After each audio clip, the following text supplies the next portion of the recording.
Kia ora and welcome to Tarmac. Today I've got my hands on BMW's new M240i. They say it's where muscular proportions meets sporty dynamics. I'll be the best judge of that. Come, let's take a look at this. Alright, so the first thing to work out is this is the M240i, not to be mistaken with the M2.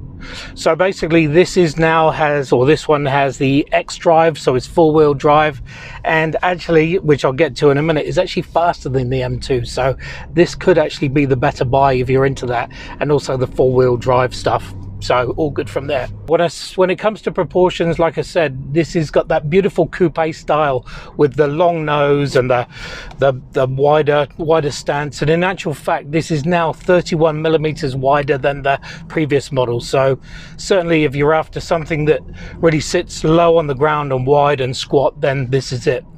Up front, it's obviously still got the BMW kidney grills, but what they've done is they've changed the slats for flaps now, and it's now sort of turbine style, so they sort of open up and close when the engine behind it needs more air or needs to warm up quicker. So very clever from there. And also the headlights, what they've done is rather than going for the the double or twin headlight style that BMW are moving towards, now they are very much the single style and in the format of the 2002. So harping back to those days, nothing wrong with that.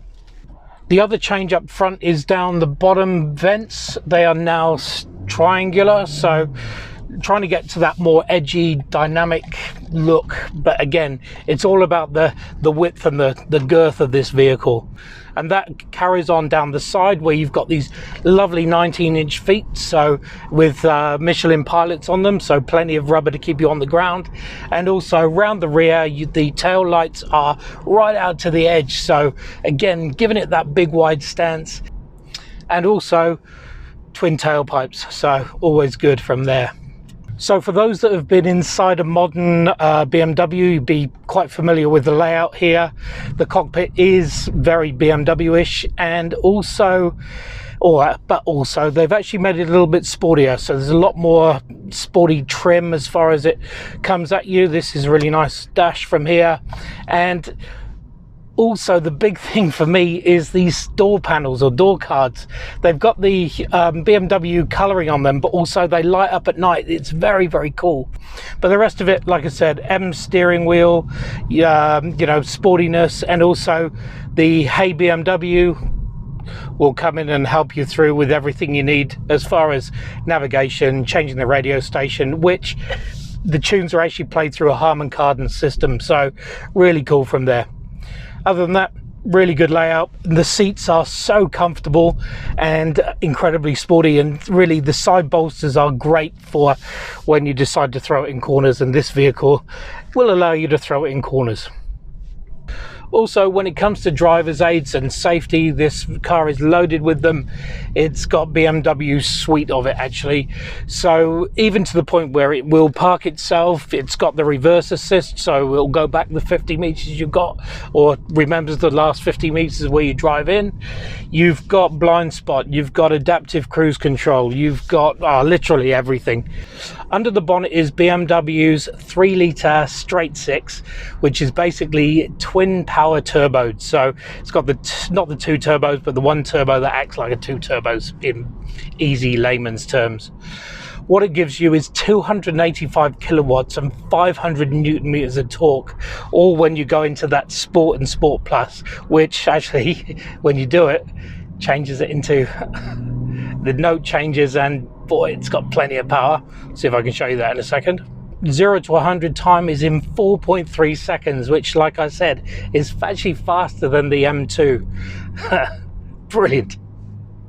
For those interested in economy, it does 8 litres per 100 kilometres, and out of those two exhaust, 185 grams per kilometre. But then there's the way that this car drives. I mean, it's in comfort, or Eco Pro, which depends which way you want to drive on this.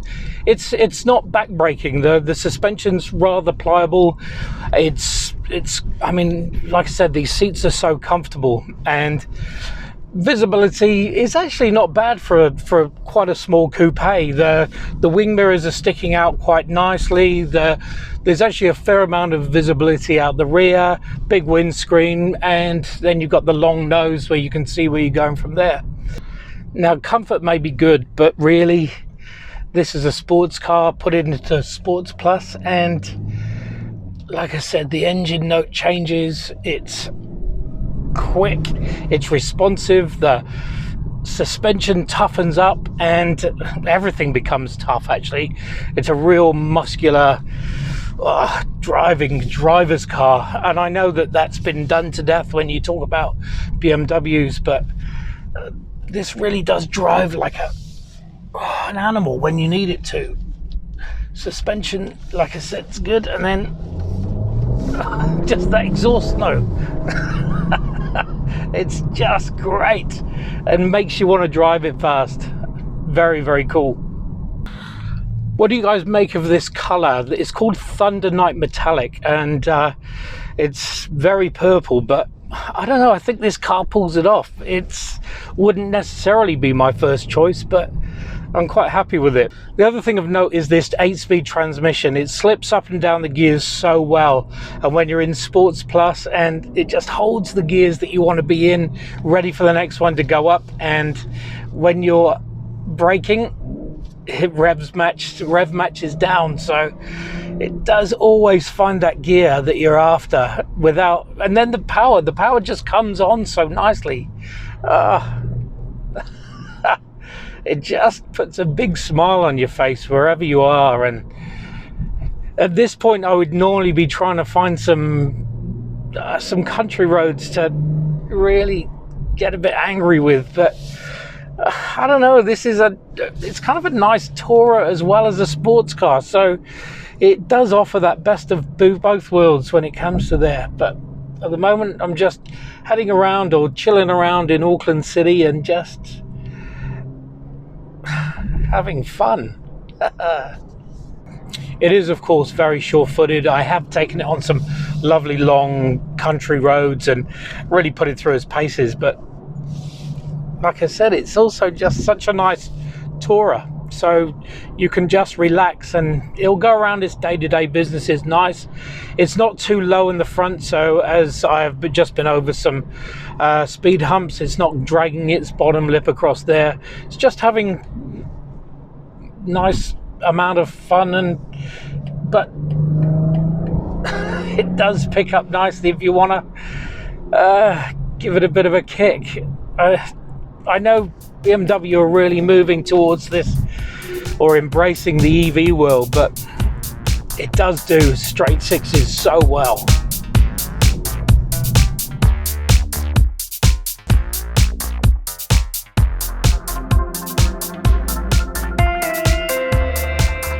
There you have it, BMW's new M240i. It's wider than before, so more muscular, so much power. I mean, 285 kilowatts and 500 newton meters, that's tons in a car this size, and boy, it puts it down so well. This is a ferocious little car when it needs to be, but on the whole, it's a lovely, nice tourer to just move around in and enjoy the sights of wherever you may be. Those in the back don't really have much room, but who wants to sit in the back, right? Thanks for watching. Make sure you subscribe. It will be around here somewhere, and see you on the next one. See ya.